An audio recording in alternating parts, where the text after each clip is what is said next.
እግዚአብሔር አቦ በዛ መዓልቲ ኣና ባኻ ንጸልይ ኣለና እግዚአብሔር ወአምላኽ ንስኻ ሰናይ ኢኻ እግዚአብሔር አቦ ብሩኽ መዓልቲ ስለ ዘውዓልካና እግዚአብሔር አቦ ነመስግነካ ኣለና እግዚአብሔር አቦ ብሽም ኢየሱስ ክርስቶስ ናባኻ ንጸልይ ኣለና እግዚአብሔር አቦ ወአምላኽ ነመስግነካ ኣለና ወአምላኽ ንባርከካ ኣለና ኣነ ዝሓስበልኩም ሓሳብ ሲፈልጦ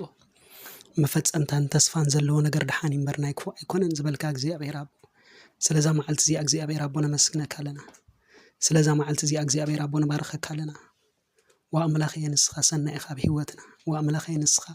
ዓብይ ኢኻ ብህይወትና ንስኻ ዓብይ ኢኻ ብኩነታትና ንስኻ ዓብይ ኢኻ በነገራትና እግዚአብሔር አቦ ነው ነመስግነካ ኣለና እግዚአብሔር አቦ ክበር ተመስገን ንብለካ ኣለና እግዚአብሔር አቦ ስለዛ መዓልቲ እዚ እግዚአብሔር አቦ ወአምላኽ ስለ ፍቅርካ እግዚአብሔር ስለ ምሕረትካ እግዚአብሔር ስለ ዕቤትካ እግዚአብሔር ብሽም ኢየሱስ ክርስቶስ ጸልይ ኣለኹ እግዚአብሔር አቦ ክብር ንዓኻ በካለኹ እግዚአብሔር ወአምላኽ ነው እግዚአብሔር አቦ ከምቲ ቃልካ ዝብሎሲ ኩሕኩሑ ክኽፈተልኩም ለምኑ ክወሃበኩም ኢልካ ሞ እግዚአብሔር አቦ ነሆን ለምነካ ኣለና እግዚአብሔር አቦ ድለይ ድማ ክትረኽቡ ኢኹም ዝበልካና እግዚአብሔር አቦ እንደለየካ ኣለና ወአምላኽ ኣዘውቲርኩምሲ ንገጹ ዝድለዩ ከም ዝብል ቃልካ እግዚአብሔር አቦ ንዓኻ እንደለለና እግዚአብሔር አቦ ብሽም ኢየሱስ ክርስቶስ እንደለየካ ኣለና እግዚአብሔር አቦ ንስኻ ያዋይ ጓሳ ኢኻ እግዚአብሔር ንስኻ እግዚአብሔር አቦ ሕያዋይ ጓሳ ኢኻ ኣብ ህይወትና ኩሉ ነገራት እግዚአብሔር አቦ ቀቀድሜና እናወጻእካ ትመርሐና እግዚአብሔር አቦ ካብ ኩሉ ክፉእ ዘበለ ድማ ትሕልወና እግዚአብሔር አቦ ብረድኤትካ ደው ተብለና እግዚአብሔር ፍቅርካ ባና እግዚአብሔር አቦ ዓብዩ ወአምላኽ ነመስግነካ ኣለና ብጎይታ በኢየሱስ ክርስቶስ ነመስግነካ ኣለና ወአምላኽ ንባርከካ ኣለና ብሽም ኢየሱስ ክርስቶስ ተመስገን እግዚአብሔር አቦ ወአምላኽ ነመስግነካ ኣለና ስለ ኩሉ ነገር እግዚአብሔር አቦ ንባርከካ ኣለና እግዚአብሔር አቦ ወጎይታዬን ተመስገን ብሽም ኢየሱስ ክርስቶስ ነመስገን ኃይለም ባኻ ዝኾነ ብልቦም ድማ ንመንገድኻ ዝሓስቡ ሰባት ብፁዓን እዮም ከም ዝብል ቃልካ እግዚአብሔር አቦ ነው ባኻ ንብርታ ኣለና ባኻ ንሕይል ኣለና እግዚአብሔር አቦ ኣይ ብሓይልና ናይ ብኽእለትና እዩ ካብ መንፈስካ ዝተላዕለ እግዚአብሔር ሎም መዓልቲ ድማ እግዚአብሔር አቦ ነው ቅዱስ ኾነ መንፈስ ካባና ኸልቅ ብሽም ኢየሱስ ክርስቶስ እንጸልይ ኣለና እግዚአብሔር መንፈስ ቅዱስ ህይወትና ተቆጻጸር ናብራና ተቆጻጸር ኣተሓሳስባና ተቆጻጸር እግዚአብሔር አቦ ወአምላኽ ካብ ልሳንና ዝወጽእ ኩሉ ንበረኸትን ህይወት ክኸውን እግዚአብሔር ይጸልይ ኣለሁ ብሽም ኢየሱስ ክርስቶስ እግዚአብሔር አቦ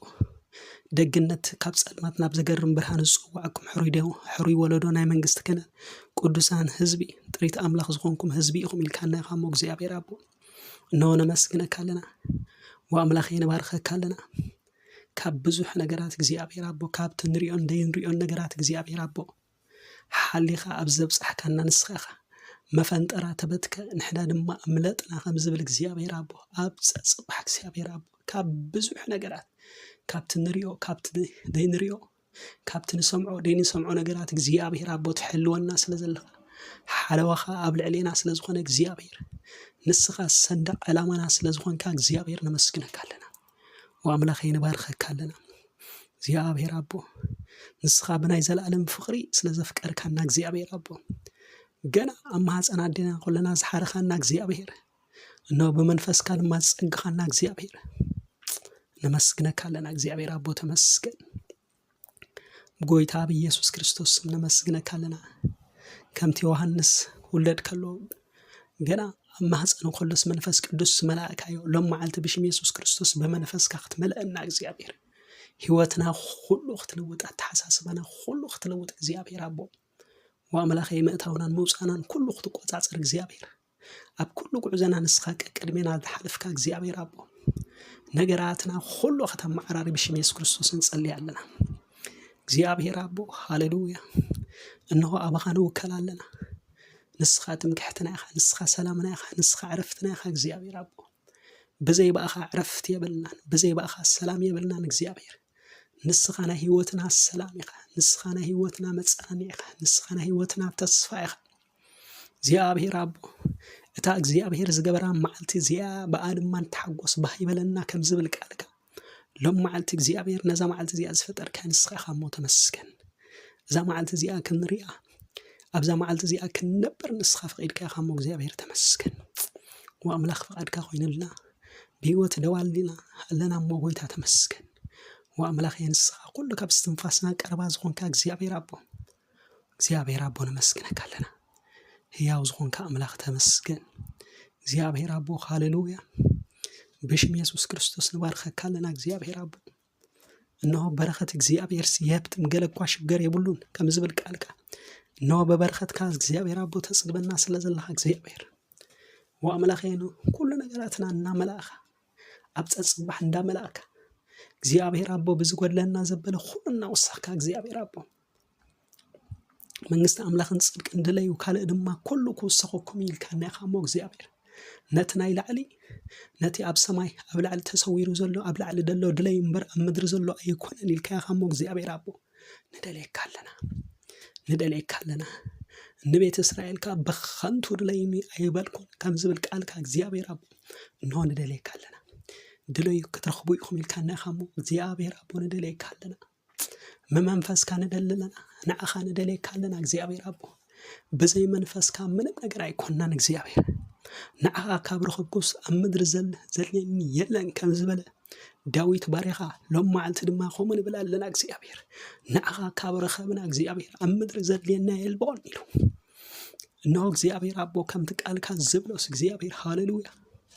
ቃልካ ከስተንትን ኮልኹስ ነቶም ናይ ለይት ሓለውትስ ቀደሞም ከምዝብል ሎማዓልቲ ብሽም ኢየሱስ ክርስቶስ ካብ ቃልካ ዝተልዓለ ኃይሊ ፈውስ ስለዝኸውን ካብ ቃልካ ዝተልዓለ ኃይሊ እግዚአብሔር ምልዋጥ ስለዝኸውን ካብ ቃልካ ዝተልዓለ ኃይሊ ምጽንናዕ ስለዝኸውን ካብ ቃልካ ዝተልዓለ ኃይሊ እግዚአብሔር አቦ ሰናይ ነገር ስለዝኸውን እግዚአብሔር ተአምራት ስለዝኸውን እግዚአብሔር ነመስግነካለና ወአምላኼ ሃሌሉያ ብሽም ኢየሱስ ክርስቶስ ቃል አምላኽ ሕያውን መስለጥን ካብ ክልተ ዛዕፉ ሰይፍ ዝበልሕ ነፍስን መንፈስን ዝፈላለይ ክስዓንጉዕ ድማ ዝሰጥ ኢልካ ያኻሞ ቃልካ ሕያው እግዚአብሔር አቦ ቃለይ ከየስለጠ ብኸንቱ ድማ ናባይ አይምለስን ከምዝብል እግዚአብሔር አቦ እነሆት ካብ አፍና ዝወፅእ ቃል ድማ ከሰልጥ እግዚአብሔር አቦ ከሰልጥ ብሽም ኢየሱስ ክርስቶስ ንጸልያለና ካብ ልሳና ዝወፅእ ኩሉ ዘጠቅም ቃል ነቲ ዘይጠቅም ዘበላት ኩሉ እግዚአብሔር እናፍረስና ንሐሳብ ክርስቶስ ንማርኽ ስባት ክንከውን እግዚአብሔር ደግፈና ሎማዓልቲ ድማ እግዚአብሔር አቦ ሃሌሉያ እንሆነ መስግነካለና እግዚአብሔር ስለዛ ማዓልቲ እዚኣ መስግነካለና እግዚአብሔር ብጥዕና በህይወት ዘንበርካና ንስኻ ጎደለና ሁሉ ትመልእ ንስኻ እግዚአብሔር አቦ ሃሌሉያ አባኻ ተወኪሉ ዝሓፈረ የለን ወአምላኸ ንስኻትም ከሕተና ኢኻ ንስኻ ሰላምና ኢኻ ንስኻ መጽናናዕና ኢኻ ንስኻ ተስፋና ኢኻ እግዚአብሔር አቦ ወአምላኸ ብሽም ኢየሱስ ክርስቶስ ጸልያለሁ ወአምላኸ ስለ ካልኦት ድማ ይጸልያለሁ እግዚአብሔር ሎማዓልቲ ብሽም ኢየሱስ ክርስቶስ ድንገታዊ ምርኻብ ክኾነሎም ጸልያለሁ ጎይታ ንስኻን ህይወቶም ከተረኸቡ ንህይወቶም ከተለወጥ እግዚአብሔር አቦ ሃሌሉያ ተስፋኦም ክትሕደስ እግዚአብሔር